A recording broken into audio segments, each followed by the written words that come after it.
अस्सलाम वालेकुम dear students, आप देख रहे हैं सैयद अली अकेडमी। और आज की इस वीडियो के अंदर हम जिस टॉपिक का जिक्र करने वाले हैं वो है हमारे पास न्यूक्लियस। तो ये टॉपिक काफ़ी डिटेलिंग होने वाला है क्योंकि इस टॉपिक के अंदर ना सिर्फ न्यूक्लियस को डिस्कस किया जाएगा बल्कि न्यूक्लियस को अंदरूनी तौर पर भी डिस्कस किया जाएगा, यानी कि उसका पूरा का पूरा स्ट्रक्चर डिस्कस किया जाएगा। उसके अलावा स्ट्रक्चर के अंदर जो चीज़ें मौजूद हैं, यानी कि जैसे न्यूक्लियर मेम्ब्रेन हो गया, न्यूक्लियर प्लाज्म हो गया, न्यूक्लियस हो गया, और फिर गहराई के अंदर जा कर के क्रोमोसोम्स को भी देखा जाएगा। क्रोमोसोम्स और उनके स्ट्रक्चर को जो है वो भी पढ़ा जाएगा, उनकी टाइप्स को पढ़ा जाएगा और कहाँ मौजूद होते हैं। तो ये एक लंबा सा टॉपिक होने वाला है जिसमें क्रोमोसोम्स की टाइप्स जैसे कि ये आप देख सकते हैं, उसके अलावा न्यूक्लियस के मुख्तलिफ स्ट्रक्चर्स, ये सारे जो है आज के इस टॉपिक में डिस्कस किए जाएंगे। तो आइए आज की इस वीडियो को शुरू करते हैं। सबसे पहले न्यूक्लियस की डिस्कवरी का जिक्र है कि जब सेल मिला था तो वो हमें खाली खाली नज़र आ रहा था, और कुछ सालों के बाद जो है सेल के अंदर मौजूद सेल के सेंटर में हमें एक और चीज़ नज़र आई थी जिसे न्यूक्लियस कहा गया था। तो न्यूक्लियस के बारे में बात करें तो लिखा हुआ है, nucleus was discovered by the Robert brown in 1831। Discover करने वाले शख्स का नाम रॉबर्ट ब्राउन, और उन्होंने डिस्कवर किया है 1831 में। याद रखें, सेल की जो डिस्कवरी है वो 1665 में हो चुकी थी, और उसके बहुत सालों के बाद जो है न्यूक्लियस डिस्कवर हुआ है 1831 के अंदर। उसके अलावा मज़ीद बात करें तो लिखा हुआ है, it is the most important and permanent part of the cell which control all activities of the cell. Nucleus को सेल का अहम हिस्सा माना जाता है और ये सेल की एक्टिविटीज़ को, सेल के काम को कंट्रोल करता है। दरअसल न्यूक्लियस के अंदर डीएनए होता है और वो हमारे पूरे सेल को कंट्रोल करता है। तो क्योंकि न्यूक्लियस के अंदर डीएनए, तो न्यूक्लियस को ही समझने कि न्यूक्लियस ही पूरे सेल को कंट्रोल कर रहा है, लेकिन दरअसल कंट्रोल करने वाला डीएनए होता है। मज़ीद बात करते हुए इसके स्ट्रक्चर के हवाले से लिखा हुआ है, it is commonly spherical in shape, उसकी शेप गोल होती है। इन सम सेल्स इट इज़ लॉब्ड, कुछ सेल्स के अंदर ये लॉब्ड यानी कि इसके कुछ और हिस्से भी होते हैं। जैसे WBC के अंदर ये लॉब्ड होता है, इसके 2-3 हिस्से हो सकते हैं। मिसाल, एक ही सेल है, उस सेल के अंदर इस तरह से एक ये हो गया, दूसरा ये लॉब हो गया, तीसरा ये लॉब हो गया, तो इस तरह से इसके कई सारे लॉब भी हो सकते हैं। मज़ीद लिखा हुआ in eukaryotic cell it consist of outer nuclear membrane. अगर हम बात करें कि जो न्यूक्लियस है वो प्रोकैरियोटिक सेल में भी है और यूकैरियोटिक सेल में भी है, लेकिन यूकैरियोटिक सेल के अंदर न्यूक्लियस के बाहर जो है लेयर मौजूद होती है। जैसे कि ये अगर न्यूक्लियस है तो इस न्यूक्लियस के बाहर ये उसकी आउटर कवरिंग मौजूद है, और इसे न्यूक्लियर एनवलप भी कहेंगे, न्यूक्लियर मेम्ब्रेन भी कहेंगे। तो ये न्यूक्लियर मेम्ब्रेन उसकी कवरिंग होती है जो कि डबल मेम्ब्रेन वाली होती है, यानी कि 2 तहों वाली मेम्ब्रेन होती है। उसके अलावा इसके अंदर न्यूक्लियर मेम्ब्रेन के अंदर फ्लूइड भरा होता है जिसका नाम है न्यूक्लियोप्लाज्म। तो लिखा हुआ है the fluid filled in it, और उसके अलावा कुछ और स्ट्रक्चर भी होते हैं, न्यूक्लियोलाई भी होता है, और उसके अलावा क्रोमेटिन मटेरियल भी होता है। तो क्रोमेटिन मटेरियल धागों के जैसा स्ट्रक्चर, उसके अलावा न्यूक्लियोलाई जिसको न्यूक्लियोलस कहा हुआ है, और उसके अलावा इसके अंदर जो फ्लूइड है न्यूक्लियोप्लाज्म, न्यूक्लियो का मतलब है न्यूक्लियस, प्लाज्म का मतलब है फ्लूइड, न्यूक्लियस के अंदर पाए जाने वाले फ्लूइड। इसे दूसरा कैरियोलिम्फ भी कहा जाता है, और न्यूक्लियस को दूसरा कैरियोन भी कहा जाता है। तो दूसरा न्यूक्लियस को कैरियोन, और कैरियोन के अंदर पाए जाने वाले फ्लूइड को कैरियोलिम्फ कहते हैं। उसके अलावा मज़ीद बात करें हम लोग न्यूक्लियर मेम्ब्रेन के बारे में, तो उसके हवाले से लिखा हुआ है, it is double membrane envelope work as boundary of nucleus. Nucleus की बाउंड्री के तौर पर काम कर रही है, और 2 मेम्ब्रेन वाला स्ट्रक्चर है। Both membrane have a thin space filled with fluid. इन दोनों लेयर्स के बीच में कुछ स्पेस है, और स्पेस के अंदर फ्लूइड भरा हुआ है। The nuclear membrane is not complete barrier. Nuclear membrane चीज़ों को मुकम्मल तौर पर नहीं रोकती। क्यों मुकम्मल तौर पर ये नहीं रोक पाती, तो उसकी वजह आगे बयान है। It is perforated by nuclear pores which are made up of special protein called nucleoporin. इस न्यूक्लियर मेम्ब्रेन के अंदर आप देखेंगे कि आपको कुछ ओपनिंग्स नज़र आएंगी जिन्हें न्यूक्लियर पोर्स कहा जाता है, और ये भी प्रोटीन के बने हुए हैं, और इसे जो है न्यूक्लियर पोरिन कहा जाता है। दरअसल पोर्स बनाने का काम जिस प्रोटीन का होता है, जैसे कि हम माइटोकॉन्ड्रिया में पढ़ चुके हैं, उसे पोरिन कहा जाता है। ये न्यूक्लियस में मौजूद है तो इसीलिए इसे न्यूक्लियर पोरिन कहा जाता है। तो ये प्रोटीन जो है इसके अंदर सुराख बनाने का काम कर रहा है। मज़ीद लिखा हुआ है, Certain substances pass freely through these pores between the nucleus and the surrounding cellular substance. Nucleus के बाहर होता है साइटोप्लाज्म, तो न्यूक्लियस से चीज़ें निकल करके साइटोप्लाज्म में आ सकती हैं, लेकिन आएंगी किसकी वजह से?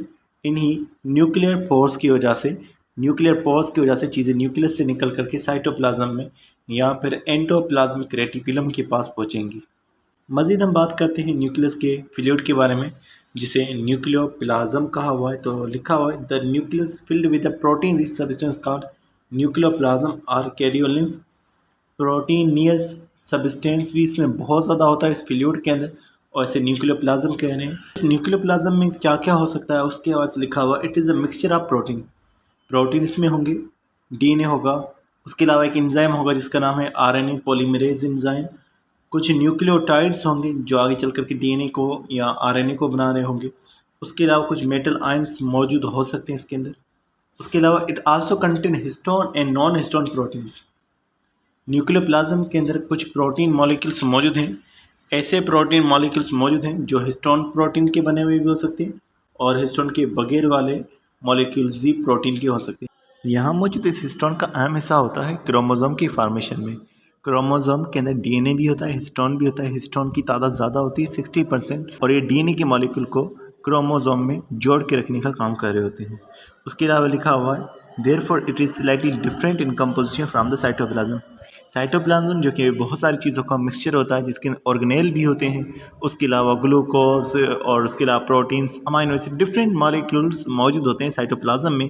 लेकिन जो न्यूक्लियोप्लाज्म है उसकी कंपोजिशन क्योंकि डीएनए पर ज़्यादा कंसिस्ट कर रही है, उसके अलावा आरएनए, कुछ एंजाइम्स इन पर कंसिस्ट कर रही है, तो न्यूक्लियोप्लाज्म और क्रोमोप्लाज्म इनकी बनावट, इनकी कंपोजिशन डिफरेंट होती है।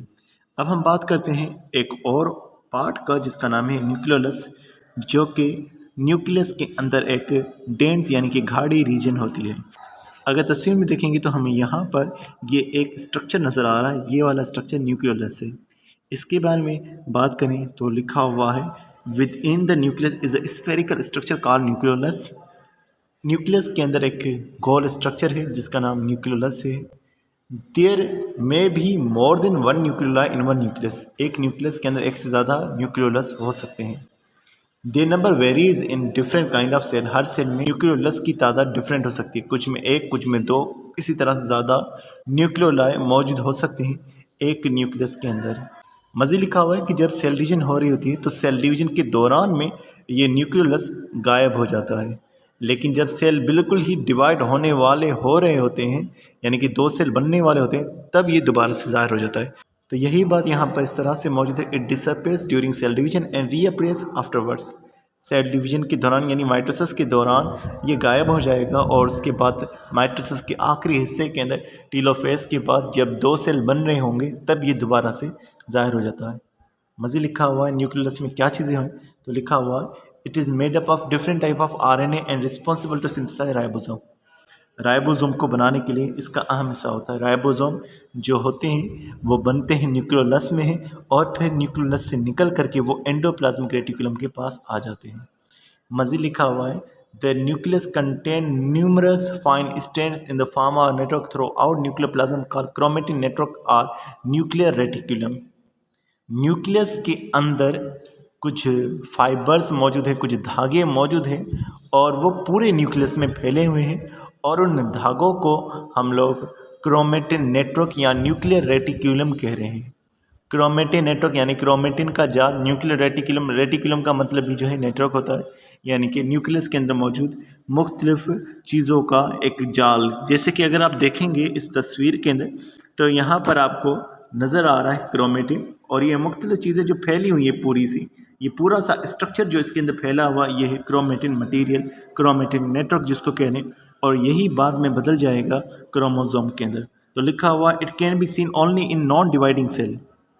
अगर क्रोमेटिन मटीरियल देखना है, क्रोमेटिन नेटवर्क देखना है, तो ये नॉन डिवाइडिंग सेल में हमें नज़र आएगा, यानी ऐसा सेल जो डिवाइड नहीं हो रहा इस वक्त, उस सेल के अंदर क्रोमेटिन नेटवर्क बहुत ही बारीक दागों की सूरत में नज़र आएगा। लेकिन जब सेल डिवीजन होगी तो ये मोटे से धागे बन जाएंगे जिनको क्रोमोसोम कहेंगे। This network is made up of chromatin material.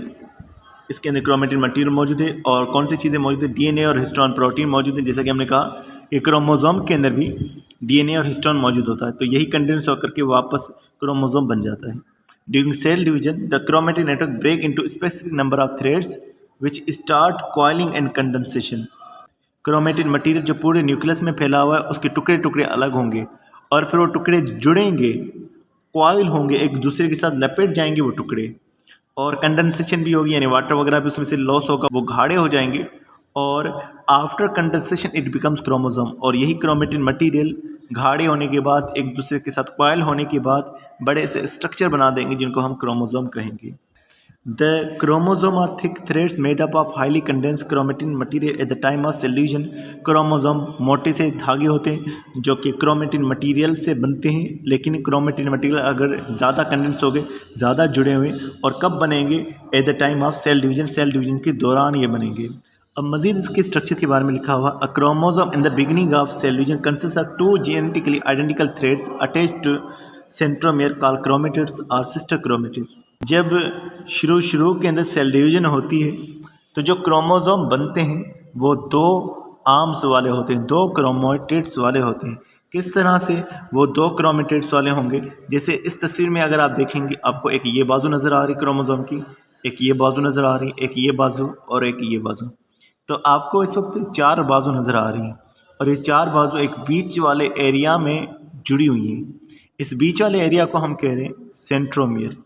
लेकिन जब शुरू के अंदर क्रोमोसोम बनते हैं तो उस शुरू के अंदर सिर्फ हमें जो है 2 बाजू नज़र आती हैं और वो सेंट्रोमियर के साथ जुड़ी होती हैं। फिर सेल डिवीजन के दौरान तो हमें 2 बाजू नज़र आएंगी क्रोमोसोम की, लेकिन फिर सेल जब ग्रो करता है तो उस ग्रोथ के दौरान सेल के अंदर क्रोमेटिन मटेरियल डिवाइड होता है, डबल हो जाता है और फिर हमें इस तरह से 4 बाजू नज़र आती हैं। तो फिर जब 4 बाजू वाला सेल दोबारा से डिवीजन में जाएगा, दोबारा से वो आधा हो जाएगा, यानी हर सेल में दोबारा से जो क्रोमोसोम पहुंचेगा वो इसी तरह से 2 बाजू वाला पहुंचेगा। फिर दोबारा से उस सेल जब आगे ग्रो करेगा 4 बाजू बनेंगी और फिर दोबारा से जब डिवीजन होगी तो 2 बाजू बनेंगी। इस तरह से क्रोमोसोम आधा डिवाइड होता है। तो इसके बारे में मज़ीद बात करें तो ये आर्म्स हम इनको क्रोमेटिड्स कह रहे हैं और एक ही क्रोमोसोम की बाजू आपस में सिस्टर क्रोमेटिड्स कहलवाएंगी। किस तरह से? मिसाल के तौर पर ये एक क्रोमेटिड है, ये क्योंकि इसी एक क्रोमोसोम का हिस्सा है तो इसकी दूसरी बाजू भी सिस्टर क्रोमेटिड कहलवाएगी। अगर दूसरा क्रोमोसोम होता तो इसकी बाजू और दूसरे क्रोमोसोम की बाजू वो आपस में नॉन सिस्टर क्रोमेटिड कहलवाती। मज़ीद लिखा हुआ है, chromosome consist of 2 parts. Chromosome के 2 हिस्से होंगे, आर्म्स जिनको क्रोमेटिड कह रहे हैं और दूसरा हिस्सा सेंट्रोमियर, बीच वाला हिस्सा सेंट्रोमियर जिसके साथ आर्म्स अटैच है। The part of chromosome or chromatids from centromere to end is called the arm. कि क्रोमोसोम का हिस्सा जो सेंट्रोमियर से शुरू हो रहा है और आखिर तक जा रहा है, ये पूरा हिस्सा, इसको क्रोमेटिड भी कह रहे हैं, इसको आर्म भी कह रहे होते हैं। The arms or chromatids are joint to a construction called primary construction or centromere. ये आर्म्स एक सिकुड़े हुए हिस्से के साथ जुड़े हुए, इसे प्राइमरी कंस्ट्रक्शन भी कह रहे हैं और उसके दूसरा हम सेंट्रोमियर भी कह रहे हैं।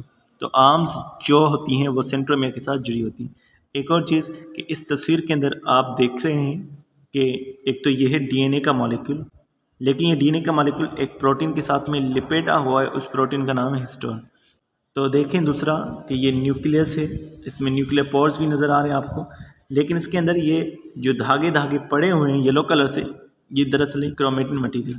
तो क्रोमेटिन मटेरियल जो कि इस तरह से हमें नज़र आता है, इसके अंदर आपको न्यूक्लियोसोम भी नज़र आ रहा है। न्यूक्लियोसोम कहते हैं जब हम हिस्टोन और डीएनए को साथ में काउंट करते हैं, हिस्टोन और डीएनए को जब हम साथ में काउंट करेंगे तो वो न्यूक्लियोसोम कहलवाता है। मज़ीद इसके बारे में हम बात करें क्रोमोसोम की टाइप के हवाले से, क्रोमोसोम के फ़ायदों के हवाले से, तो लिखा हुआ है chromosome contain the heredity units called jeans. एक क्रोमोसोम के पास हमारी इंफॉर्मेशन होती है, हमारी ये इंफॉर्मेशन कि हमारी चीज़ें कैसे बनेंगी। मिसाल हमारे में इंसुलिन बनेगा या नहीं बनेगा, हमारे बालों का कलर कैसा होगा, हमारी हाइट कितनी होगी, हमारी आँखों का कलर कितना होगा, ये सारी इंफॉर्मेशन क्रोमोसोम के पास मौजूद होती है। और ये इन्फॉर्मेशन जिन टुकड़ों में मौजूद होती है उन टुकड़ों को हम जीन्स कहते हैं। जो एक नस्ल से दूसरी नस्ल में ट्रांसफ़र होती है, क्योंकि क्रोमोसोम एक नस्ल से दूसरी नस्ल में ट्रांसफ़र होगा तो साथ साथ ये जीन्स जो क्रोमोसोम में पड़े हुए थे ये भी ट्रांसफ़र होंगे। तो क्योंकि ये ट्रांसफ़र हो रहा है तो इसे हम हेरिडिटी यूनिट कह रहे हैं। द पोजिशन ऑफ जीन और chromosome is called the gene locus. तो क्रोमोसोम के जिस हिस्से में जीन मौजूद है वो हिस्सा लोकस कहलवाएगा। किस तरह से, मिसाल के तौर पर ये एक क्रोमोसोम है कंप्लीट, इस क्रोमोसोम में अगर ये सिर्फ एक हिस्सा, मिसाल ये सिर्फ एक हिस्सा, यहाँ पर जीन मौजूद है आंखों के कलर वाला, तो ये एक लोकस कहलवाएगा। मिसाल अगर यहाँ पर एक जीन मौजूद है बालों के कलर वाला, तो ये एक लोकस कहलवाएगा। तो लोकस उस जगह को कह रहे हैं जहाँ पर जीन मौजूद होता है। उसके अलावा मज़ीद बात करें तो लिखा हुआ है chromosome carry the hereditary information from generation to generation, क्योंकि क्रोमोसोम सेल के साथ ट्रांसफ़र होता है तो जो जेनेटिक मटेरियल है, जीन्स हैं, डीएनए है, ये भी ट्रांसफ़र होगा। हमारे अंदर हमारे माँ बाप का आया हुआ है, फिर हमारे से हमारी औलादों में जो है हमारा डीएनए जाएगा, फिर उनकी औलादों में उनका डीएनए आगे तक चलता रहेगा। तो ये डीएनए जो है, ये इन्फॉर्मेशन जो है ये चलती रहती है। मज़ीद लिखा हुआ है the chromosome number vary from species to species. हर नस्ल में, हर स्पीशी में क्रोमोसोम की तादाद अलग अलग होती है। अब अलग अलग किस तरह से है, मिसाल के तौर पर फ्रूट फ्लाई के अंदर 8 है, 14 जो है 14 जो है वो है स्वीट पी के अंदर, उसके अलावा कॉर्न के अंदर जो है 20 हैं, ह्यूमन के अंदर 46 है। तो अलग अलग एनिमल्स में, अलग अलग प्लांट्स में, अलग अलग ऑर्गेनिजम्स में क्रोमोसोम की तादाद जो है वो डिफरेंट होती है। बैक्टीरिया के अंदर भी क्रोमोसोम मौजूद होता है, लेकिन हम उसको इनकम्प्लीट नॉट ट्रू क्रोमोसोम कहते हैं, क्योंकि उसमें सिर्फ डीएनए नज़र आता है लेकिन हिस्टोन प्रोटीन साथ में जुड़ा हुआ नहीं होता। मतलब कि सिर्फ डीएनए के धागे मौजूद हैं, हिस्टोन मौजूद नहीं है, तो सिर्फ वो एक ही धागा मौजूद होता है। तो हम कहते हैं कि उसके अंदर एक, लेकिन नॉट ट्रू जो है क्रोमोसोम मौजूद है। मज़ीद बात करें on the basis of shapes and position of centromere the chromatids are of different types, they are as follows. कि अगर हम बात करें क्रोमोसोम की शक्ल के हिसाब से और सेंट्रोमियर की पोजीशन के हिसाब से, तो क्रोमोसोम्स की अलग अलग किस्में होती हैं। तो वो 4 किस्में होती हैं। 4 किस्में कौन सी? जैसे मेटासेंट्रिक हो गया, सब मेटासेंट्रिक हो गया, एक्रोसेंट्रिक या सब टेलोसेंट्रिक हो गया, उसके अलावा जो है लास्ट में आ गया टेलोसेंट्रिक। तो ये 4 किस्में होती हैं। अब 4 किस्में किस तरह से, जैसे आपको इस तस्वीर के अंदर नज़र आ रहा है, अगर क्रोमोसोम की क्रोमेटिड्स दोनों बराबर है, यानी ये इसकी लेंथ और इसकी लेंथ दोनों की बराबर है और सेंट्रोमियर सेंटर में मौजूद है, तो इस तरह के क्रोमोसोम को मेटासेंट्रिक कहा जाएगा। अगर एक आर्म बड़ी है और दूसरी आर्म थोड़ी सी छोटी है तो इसे सब मेटासेंट्रिक कहा जाएगा, यानी कि जिसके सेंट्रोमियर थोड़ा सा ऊपर की तरफ मौजूद होगा। अगर एक आर्म बहुत बड़ी है और एक आर्म बहुत छोटी है तो ऐसे क्रोमोसोम को एक्रोसेंट्रिक या सब टेलोसेंट्रिक कहा जाएगा, और इसके अंदर जो सेंट्रोमियर है वो बहुत ही ऊपर तक मौजूद होता है। फिर उसके बाद है टेलोसेंट्रिक, जिसके हवाले से लिखा हो नॉट इन ह्यूमन। इंसानों के अंदर ये आमतौर पर ये किस्म देखने को नहीं मिलती, लेकिन रेयर कंडीशन में ये इंसानों में भी मौजूद हो सकता है। इसके अंदर जो सेंट्रोमियर है बिल्कुल ही टॉप पर मौजूद होगा और इसके अंदर क्रोमेटिड्स आपको सिर्फ 2 नज़र आ रही हैं। तो ये है एक टेलोसेंट्रिक। तो इसके हवाले से लिखा हुआ है telocentric centromere in the end of arms, arms के बिल्कुल ऊपर, आर्म्स के बिल्कुल एंड में जो है ये सेंट्रोमियर मौजूद है। उसके अलावा बाकी जिक्र करें उनकी बाकी किस्मों के हवाले से, तो मेटासेंट्रिक के हवाले से लिखा हुआ है क्रोमोसोम विद इक्वल आर्म्स और सेंट्रोमियर सेंटर में मौजूद होगा। सब metacentric chromosome with slightly unequal arms, chromosome जिसकी बाजू हल्की सी अनइक्वल होंगी, यानी एक बाजू बड़ी तो दूसरी बाजू छोटी। Centromere slightly away from the centre, centre से यानी बीच से, मिडल लाइन से सेंट्रोमियर थोड़ा सा दूर होगा। एक्रो या सब टेलोसेंट्रिक जिसको कह रहे हैं, chromosomes with one very long and the other is very short arms, जिसकी एक बाजू बहुत बड़ी और एक बाजू बहुत छोटी। Centromere is far away from the centre, centromere centre से काफ़ी दूर होता है, यानी टॉप के काफ़ी करीब होता है। और टेलोसेंट्रिक जिसका हमने पहले जिक्र किया। तो डियर स्टूडेंट्स, आज की वीडियो बस इतना था। नेक्स्ट वीडियो के अंदर हम इंशाल्लाह नेक्स्ट टॉपिक को जिक्र करेंगे, जो कि हमारा फाइनल टॉपिक होगा, यानी कि प्रोकैरियोटिक और यूकैरियोटिक सेल, इन दोनों सेल्स के दरमियान में डिफरेंस। शुरुआती सेल जो प्रोकैरियोटिक सेल थे, जिसमें मिसाल बैक्टीरिया और साइनोबैक्टीरिया की आ जाती है, और दूसरे बाकी तमाम जानदारों के सेल जिनको यूकैरियोटिक सेल कहा जाता है। तो इंशाल्लाह इसे डिस्कस करने के बाद ये पूरा चैप्टर जो है कंप्लीट हो जाएगा। तो मिलते हैं नेक्स्ट वीडियो में, तब तक आप बहुत सारा ख्याल रखिएगा। और अगर आपने इस चैनल को अभी तक सब्सक्राइब नहीं किया तो make sure to subscribe this channel. और अपने दोस्तों को भी इस चैनल के बारे में बताएं ताकि ज़्यादा से ज़्यादा स्टूडेंट्स को इस चैनल के हवाले से फ़ायदा हासिल हो सके। अस्सलाम वालेकुम।